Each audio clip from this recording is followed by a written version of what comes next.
Akkor egyes szűrőjébe 10 g őrlemény belepakolva.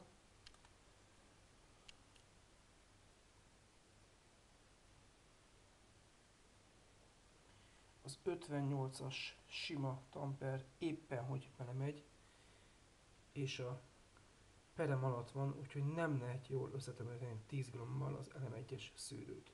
Több kell vele. Fordítási próba. A fordítási próba pozitív, nem esik ki belőle, tömörítés megtörtént. Az előfeltételezés az, hogy alulkivonatott lesz a kávé, és gyorsan fog lejönni.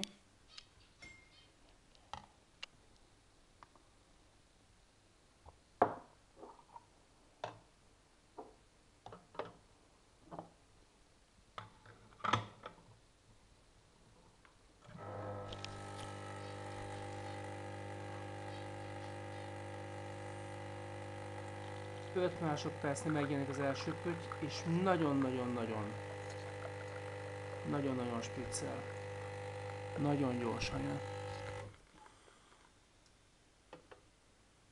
24 g a mennyiségünk. És szokásos, nagyon csúnyán néz ki.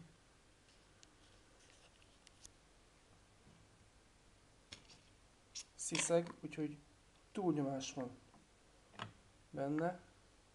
Hát hagyjuk inkább, mi ez.